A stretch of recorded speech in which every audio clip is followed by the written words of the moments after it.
Hello दोस्तों, कैसे हैं आप सब। मैं आपका स्वागत करता हूं अपने YouTube channel jobs and shorts पे।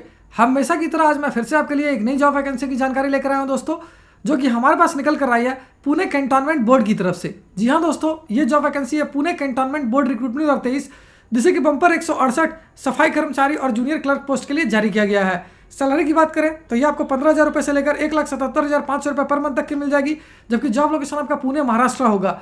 वहीं अगर बात कर लेते हैं इस फॉर्म का आवेदन करने के लिए अप्लाई मोड क्या रखा गया है, तो इसके लिए आपके पास दोनों ऑप्शन अवेलेबल है दोस्तों, यानी आप इसके लिए ऑनलाइन और ऑफलाइन दोनों ही माध्यम में आवेदन कर पाओगे। तो आइए बिना देर किए इस जॉब वैकेंसी के बारे में डिटेल में जान लेते हैं। लेकिन उससे पहले अगर आपने हमारे चैनल को सब्सक्राइब नहीं किया है तो तुरंत ही सब्सक्राइब करें, क्योंकि हम हर रोज आपके लिए नई नई जॉब वैकेंसी की जानकारी लेकर आते ही रहते हैं। साथ ही इस वीडियो को पूरा देखें और लाइक और शेयर करना न भूलें। सबसे पहले बात कर लेते हैं दोस्तों पोस्ट वाइज वैकेंसी डिटेल्स की। तो इसे वेरियस पोस्ट के लिए जारी किया गया है दोस्तों।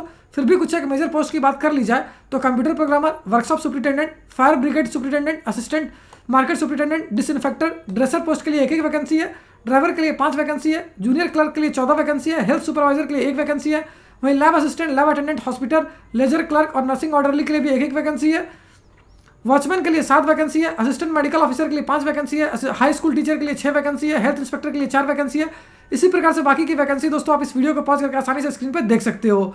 अगर बात कर लेते हैं एजुकेशनल क्वालिफिकेशन की, तो जिन कैंडिडेट्स ने class 7th, 10th, ITI, 12th, diploma, degree, BSc, BA, BTech, graduation, B.Ed, D.Ed, MBBS, masters degree, MCA या फिर मास्टर इन कंप्यूटर साइंस कर रखा है किसी भी ऑर्गेनाइज बोर्ड या यूनिवर्सिटी से, वो सारे कैंडिडेट्स के लिए आवेदन कर पाएंगे। वहीं अगर पोस्ट वाइज एजुकेशनल क्वालिफिकेशन की बात करें तो कंप्यूटर प्रोग्रामर के लिए आपका degree in information technology, computer engineering, bachelors या masters in computer science, masters degree in computer application क्या होना जरूरी है।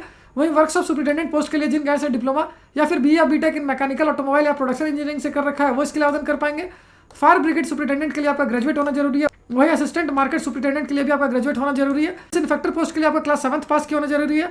वहीं ड्रेसर और ड्राइवर पोस्ट के लिए आपका क्लास 10th पास किया होना जरूरी है। जबकि जूनियर क्लर्क और हेल्थ सुपरवाइजर पोस्ट के लिए आपका ग्रेजुएशन किया होना जरूरी है। वहीं लैब असिस्टेंट पोस्ट के लिए जिन कैंडिडेट्स 12th इन साइंस या फिर diploma in medical laboratory technology से कर रखा है, वो इसके लिए आवेदन कर पाएंगे।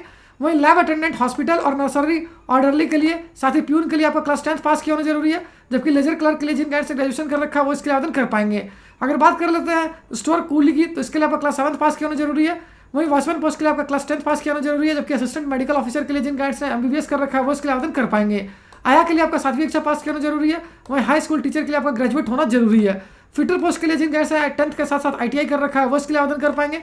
वहीं हेल्थ इंस्पेक्टर पोस्ट के लिए जिन कैंडिडेट्स ने डिप्लोमा इन सैनिटरी इंस्पेक्टर या सैनिटरी हेल्थ इंस्पेक्टर और सैनिटेशन एंड पब्लिक हाइजीन से कर रखा है या फिर ग्रेजुएशन इन साइंस से कर रखा है, वो इसके लिए आवेदन कर पाएंगे। वहीं अगर बात कर लेते हैं जूनियर इंजीनियर इलेक्ट्रिकल की, तो इसके लिए जिन कैंडिडेट्स ने डिप्लोमा या फिर BA या BTech कर रखा है इलेक्ट्रिकल इंजीनियरिंग से, वो इसके लिए आवेदन कर पाएंगे।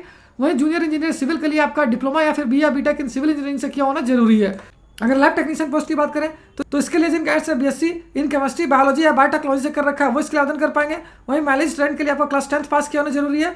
जबकि अगर बात कर लेते हैं मजदूर और सफाई कर्मचारी की, इसके लिए आपका क्लास 7वीं पास किया होना जरूरी है। स्टाफ नर्स के लिए जिन कैंडिडेट्स ने BSc नर्सिंग या जनरल नर्सिंग कर रखा है, वो इसके लिए आवेदन कर पाएंगे। वहीं ऑटो मैकेनिक के लिए आपका क्लास 10th और ITI किया होना जरूरी है। D.Ed टीचर के लिए आपका ग्रेजुएट होना जरूरी है। वहीं फायर ब्रिगेड लास्कर और मैसॉन के लिए आपका क्लास 10th पास किया होना जरूरी है। हिंदी टाइपिस्ट के लिए जिन कैंडिडेट्स ने ग्रेजुएशन कर रखा है, वो इसके लिए आवेदन कर पाएंगे। वहीं अगर पंप अटेंडेंट की बात करें तो इसके लिए आपका क्लास 10th पास किया होना जरूरी है। हाई स्कूल टीचर B.Ed की बात करें तो इसके लिए आपके पास डिग्री और B.Ed दोनों ही किया होना जरूरी है। वहीं D.Ed टीचर के लिए जिन कैंडिडेट्स ने डिग्री और D.Ed कर रखा है, वो इसके लिए आवेदन कर पाएंगे। वहीं प्यून और मैनेज स्टूडेंट के लिए आपका क्लास 10th पास किया होना जरूरी है। जबकि सफाई कर्मचारी के लिए आपका 7th क्लास पास किया होना जरूरी है। अगर बात कर लेते हैं पोस्ट वाइज सैलरी डिटेल्स की, तो आप इस वीडियो को पॉज करके आसानी से स्क्रीन पर चेक कर सकते हो। वहीं अगर बात कर लेते हैं दोस्तों एज लिमिट यानी आयु सीमा की, तो जिन कैंडिडेट्स की आयु 21 वर्ष से लेकर 35 वर्ष तक है, 4 अप्रैल 2023 से पहले तक, वो सारे कैंडिडेट्स के लिए आवेदन कर पाएंगे। पोस्ट वाइज आयु सीमा की बात की जाए तो आप इस वीडियो को पॉज करके आसानी से स्क्रीन पर चेक कर सकते हो।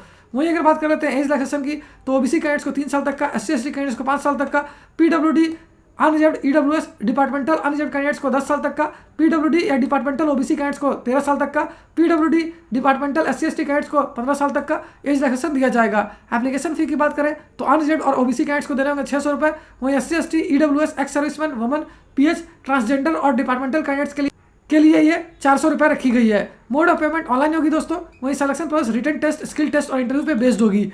और अगर अंत में बात कर लेते हैं इंपॉर्टेंट डेट्स की, तो इस फॉर्म को भरने की प्रक्रिया 4 मार्च 2023 से स्टार्ट हो जाएगी, जो कि 4 अप्रैल 2023 तक चलेगी। वहीं अगर बात कर लेते हैं last date of payment of application fee क्या रखी गई है, तो ये 4 अप्रैल 2023 ही रखी गई है। अगर बात कर लेते हैं किस एड्रेस पर आपको अपनी एप्लीकेशन को सेंड करना है, तो ये एड्रेस मैं आपको हाईलाइट करके दिखा देता हूँ। ये एड्रेस है to chief executive officer, office of the Pune cantonment board, Shankar Sheth road, Golibar मैदान, पुणे 411001 महाराष्ट्र। तो उम्मीद करता हूं दोस्तों इस शॉर्ट वीडियो में आपको इस वैकेंसी से रिलेटेड सारी जानकारी अच्छे से समझ आ गई होगी। अगर फिर भी आपको कोई डाउट है या फिर कोई क्वेश्चन है तो आप हमें कमेंट सेक्शन में पूछ सकते हो। साथ ही एक और इंपॉर्टेंट बात बता दूं दोस्तों, इस वैकेंसी से रिलेटेड जितनी भी इंपॉर्टेंट लिंक्स है वो सारी आपको इस वीडियो के डिस्क्रिप्शन में मिल जाएगी। उस पर क्लिक करके आप ऑफिशियल नोटिफिकेशन भी डाउनलोड कर सकते हो और अपने फॉर्म के लिए आवेदन करना भी स्टार्ट कर सकते हो। तो फिर मिलता हूं दोस्तों एक नए वीडियो में एक नई जॉब वैकेंसी की जानकारी लेकर। जय हिंद।